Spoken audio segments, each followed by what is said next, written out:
ముందు పెద్దలందరికీ చర్చలో పాల్గొంటున్న పెద్దలందరికీ నమస్కారం. సార్ వక్ఫ్ యాక్ట్ సరే బ్రిటిష్ కాలం పక్కన పెడితే భారత రాజ్యాంగం అమలులోకి వచ్చిన తర్వాత అంబేద్కర్ రాసిన రాజ్యాంగంలో లేదు సార్ వక్ఫ్ యాక్ట్. రాజ్యాంగం ప్రకారమే 1954లో వక్ఫ్ యాక్ట్ తీసుకొచ్చినట్టు పర్పస్ దానికి లిమిటెడ్ పర్పస్ ఉంది. దానికి ఇండియా నుంచి పాకిస్తాన్ పోయిన వాళ్ళు, పాకిస్తాన్ నుంచి ఇండియా వచ్చిన వాళ్ళు, అదే చర్చ ఉంది. అది తర్వాత 1995లో అమెండ్మెంట్ తీసుకొచ్చారు. అది కూడా రాజ్యాంగబద్ధంగానే జరిగింది. అది కూడా రాజ్యాంగానికి లోబడే భారత పార్లమెంటే చేసింది.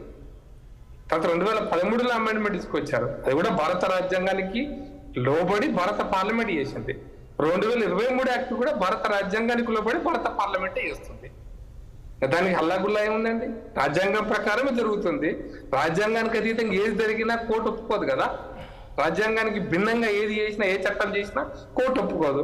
కాబట్టి వాళ్ళు 2023, 2020 ఇప్పుడు 24లో వస్తున్నటువంటి వక్ఫ్ యాక్ట్ ఏదైతే అమెండ్మెంట్స్ ఉన్నాయో అమెండ్మెంట్స్ స్వాగతించాల్సిందే. వేరే 2013 వక్ఫ్ యాక్ట్ స్వాగతించారు కదా, 1995 వక్ఫ్ యాక్ట్ ని స్వాగతించారు కదా, 1954లో పెట్టినటువంటి ఒరిజినల్ వక్ఫ్ యాక్ట్ ని స్వాగతించారు కదా. అట్లాగే 2024లో కూడా అమెండ్మెంట్స్ ఉంటాయి. అవి ఎట్లయితే మొదలైనయో ఇవి కూడా అట్లాగే కంటిన్యూ అవుతాయి. కాబట్టి ఇది భారత రాజ్యాంగానికి లోబడి, భారత చట్టాలకు లోబడి 2024 వక్ఫ్ యాక్ట్ వస్తుంది. దీంట్లో అనుమానం ఎందుకు? ఇంకా రాజ్యాంగం తెలిసిన వాళ్ళు, తెలవని వాళ్ళకి దాంట్లో చర్చ అవసరమే లేదని నా అభిప్రాయం. అమెండ్మెంట్స్ ఏమొస్తాయి అంటే భారత పార్లమెంట్ లోపలికి వస్తాయి. ఎందుకంటే ఆల్రెడీ ఒక పబ్లిక్ డొమైన్ లో ఆల్రెడీ పెట్టున్నారు దానికి యాక్ట్ లో ఏమేమి అమెండ్మెంట్ చేయబోతున్నారని. అమెండ్మెంట్స్ జాయింట్ పార్లమెంటరీ కమిటీకి పోయింది. జాయింట్ పార్లమెంటరీ కమిటీలోకి చాలా మంది అమెండ్మెంట్స్, నాలాంటి వాళ్ళు మీలాంటి వాళ్ళు కూడా దాన్ని తప్ప రైటా వాటికి సంబంధించినటువంటి ఇంకా చేయాల్సిన ఏమైనా ఉంటే వాటికి కూడా సవరణలు ఇట్లా ఉంటే అట్లా ఉంటే బాగుంటుందని వ్యక్తిగతంగా కావచ్చు, సంస్థలుగా కావచ్చు కొన్ని రిప్రజెంటేషన్ ఇచ్చారు. వాటికి అనుగుణంగా జాయింట్ పార్లమెంటరీ కమిటీ ఏమేమి ఉంటే బాగుంటుంది, ఒక అమెండ్మెంట్స్ ప్రపోజ్డ్ అమెండ్మెంట్స్ ఏవైతే ప్రతిపాదించారో అమెండ్మెంట్స్ ఉండాలన్నా కొన్ని తీసేస్తారా, కొన్ని యాడ్ చేస్తారా, ఇక పార్లమెంట్ ముందుకు వస్తుంది. పార్లమెంట్ రాజ్యాంగబద్ధంగా రాజ్యాంగానికి లోబడి భారత పార్లమెంట్ లో దానికి సవరణలు చేస్తారు. చర్చ ఇక్కడ వస్తుంది. ఇక్కడ వక్ఫ్ కి టీటీడీకి కంపేర్ చేస్తున్నారు. ఓవైసీ గారు చేశారు, ఇప్పుడు షిబ్బి గారు కూడా చేశారు. సార్ ఇప్పుడు శ్రీశైలం దగ్గర ఎగ్జాంపుల్ చెప్పాను. నేను ఒక చిన్న విషయం చెప్తాను. టీటీడీ ఆస్తులు, టీటీడీ భూములను నేను ఉదాహరణ చెప్తే, నేను మలక్పేటలో ఉంటాను. మా ముసలాంబాగులో ఒక ఆస్తి, ఒక XYZ ఆయన ఎవరో ఒక ఆయన దగ్గర ఏం డాక్యుమెంట్స్ లేవు. నేను ఈ భూమిని నేను వక్ఫ్కి ఇస్తున్నా అని చెప్పి రాసి చేశాడు. రాసి చేస్తే వక్ఫ్ వాళ్ళు ఏం చేశారు, ఒక సీకి 2 పేపర్లు అడ్వర్టైజ్మెంట్ వాళ్ళు నోటీస్ బోర్డులో, వక్ఫ్ బోర్డు ఆఫీస్ నోటీస్ బోర్డులో పెట్టారు. నోటీస్ బోర్డులో పెట్టిన తర్వాత వీళ్ళు చూసుకోలే, నోటీస్ బోర్డులో ల్యాండ్ ఓనర్ చూసుకోవాలి. Waqf board declare that it is the Waqf land అని చెప్పి ఈయన ఎవరైతే ఇచ్చినాడో, దానం ఇచ్చినాడో దానికి ఆయన మీద రైట్సే లేవు, దాని మీద ఎటువంటి హక్కే లేదు. మేము తర్వాత 2014, 11, 12 ఆ టైంలో ఆడ ఎదురుగా వినాయకుని పెడతాం. ఆ గొడవలు ఇవన్నీ నడుస్తుంటే మేము కోర్టుకు పోయినాం. ఇట్లా మీరు చేస్తున్నారు, పోలీసు వాళ్ళు ధర్నా ఇట్లా గొడవ చేస్తున్నారు, అది మా వక్ఫ్ ల్యాండ్ కాదు, మసీద్ కాదు అంటే వక్ఫ్ అంటే మాకు సరిగ్గా నిజం చెప్పండి 2011 కంటే ముందు నాకు పూర్తి పరిజ్ఞానం కూడా లేదు వక్ఫ్ కంటే. మేము కోర్టుకు పోతే కోర్టులో ఆ విషయం బయటకు వచ్చింది. ఇది వక్ఫ్ ల్యాండ్ అని చెప్పి ఆల్రెడీ నోటీస్ వచ్చేసింది, మీకు ఆల్రెడీ రిజిస్టర్ అయిపోయింది వక్ఫ్ ల్యాండ్ అని. ఇంకా మీరు ఇవాళ మాట్లాడితే ఎట్లా 10 ఏళ్ల కింద అయిపోయిందని చెప్పి అప్పుడు వాళ్ళు కోర్టులో సబ్మిట్ చేసింది గవర్నమెంట్.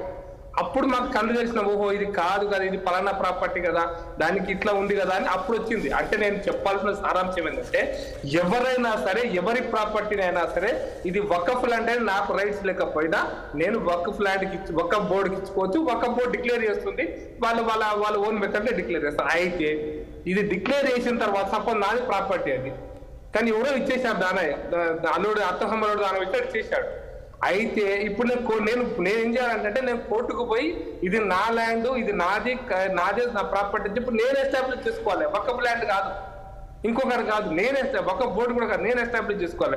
సుప్రీం కోర్టుకు పోయినా ఇదే ప్రొసీజర్. సుప్రీం కోర్టు దాకా కూడా అది నా బాధ్యత, నేను ఎస్టాబ్లిష్ చేసుకోవాలండి. వక్ఫ్ బోర్డు దగ్గర అంత ఒక వ్యవస్థలు అదే ఉంటారు. కాబట్టి వాళ్ళు ఇంకొక రకమైన ఆర్డర్ ఇవ్వడానికి లేదు. కాబట్టి దాని మీద యాక్ట్ చేయాలంటే మనం సుప్రీం కోర్టుకి ఇవ్వాలి. ఎంత ల్యాండ్ సుప్రీం కోర్టు దాకా పోయి కొట్లాడతారు. సుప్రీం కోర్టులో ఈ రోజు నిలబడాలంటేనే ఒక జడ్జికి ఒక అడ్వకేట్కి ఎంత ఇవ్వాలో ఫీజు తెలుసు. కాబట్టి ఈ రకమైనటువంటి దీంట్లో ఒక అమెండ్మెంట్ ఇది తప్పు ఎట్లా అవుతుంది చెప్పండి? ఒక అమెండ్మెంట్ చేసి ఇట్లా కాదు, దానికి చిన్న అమెండ్మెంట్ ఏదైనా చేసి ఇట్లా ఎవరు పడితే వాళ్ళు ప్రాపర్టీ కోర్టులో దాన్ని అప్పీల్ చేసుకోవడానికి రైట్ ఇవ్వాలా? అది ఇప్పుడు భారత రాజ్యాంగం ప్రకారము ఏ వ్యక్తి ప్రాపర్టీ అయినా, బలరాం గారు మీ ప్రాపర్టీ అయినా నా ప్రాపర్టీ అయినా మనం కేసు వేసుకోవాలంటే ముందు సివిల్ కోర్టులో వేసుకుంటాం. ఒకవేళ సివిల్ కోర్టులో జడ్జిమెంట్ వచ్చిన తర్వాత అప్పీల్ చేసుకుని హైకోర్టు ఉంటుంది. హైకోర్టు జడ్జిమెంట్ వస్తే సుప్రీం కోర్టు ఉంటుంది. రాజ్యాంగం చెప్తుంది కదా. మరి రాజ్యాంగానికి అతీతమైనటువంటి హక్కులు వక్ఫ్ బోర్డుకి ఎందుకు ఇవ్వాలా? టీటీడీ విషయంలో కూడా టీటీడీ బోర్డుకి ఎవరు పడితే వాళ్ళు ఎట్లా పడితే ల్యాండ్ ఇవ్వడానికి లేదు. అది ప్రొసీజరే కాదు. కాబట్టి ఇది ఒక పాయింట్.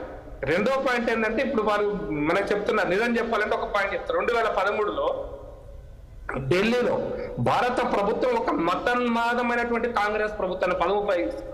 మతోన్మాద కాంగ్రెస్ ప్రభుత్వం, అది లౌకిక పార్టీ అని చెప్పుకున్నటువంటి ఒక మత పార్టీ. కాంగ్రెస్ పార్టీ గురించి ఈ ఆరోపణ చేస్తున్నది ఒక మత పార్టీ.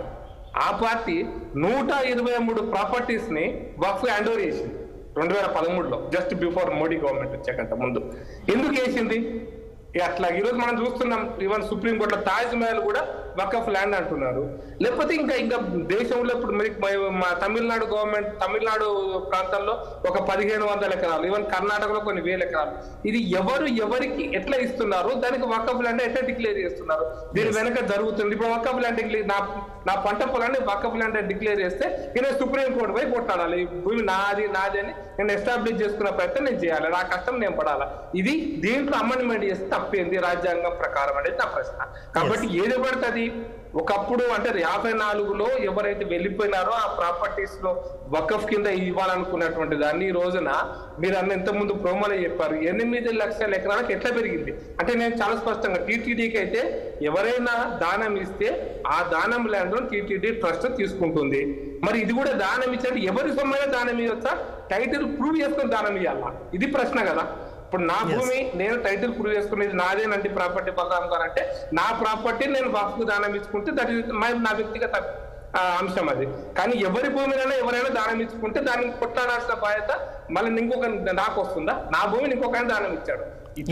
ఇటువంటి అనేకమైనటువంటి తప్పుడు అంశాలు ఈ వక్ఫ్ యాక్ట్ లో ఉన్నాయి. కాబట్టి వాటికి అమెండ్మెంట్ జరగాలి. అవి రాజ్యాంగబద్ధంగా రాజ్యాంగం యొక్క పరిధికి లోబడి ఎట్లయితే 54 రాజ్యాంగం లోబడి జరిగిందో ఇప్పుడు అదే జరుగుతుందని చెప్పదలుచుకున్న బలరాం గారు. అంతకంటే వేరే ఏం జరగదు.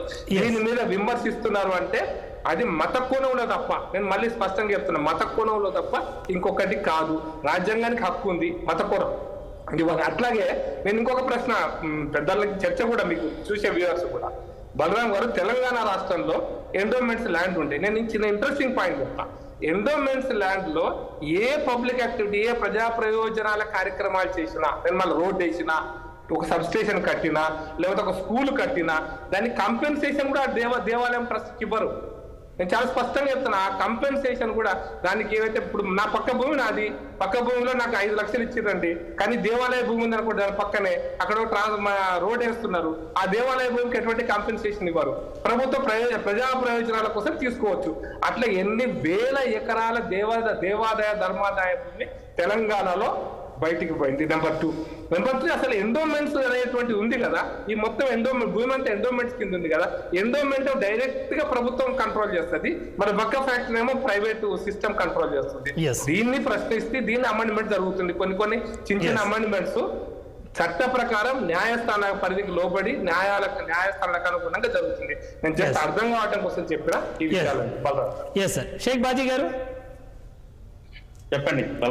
సార్ ఎట్లా చూస్తున్నారు ఇదంతా మొత్తం ఆర్గ్యుమెంట్? ఇప్పుడు మీరే అసలు 23లో కాంగ్రెస్ పార్టీ ఉన్నప్పుడు జరిగిన అమెండ్మెంటే ఇప్పుడు ప్రమాదకరం అని చెప్పి చాలా మంది ఆర్గ్యుమెంట్. 13లో 23 కాదు 2013.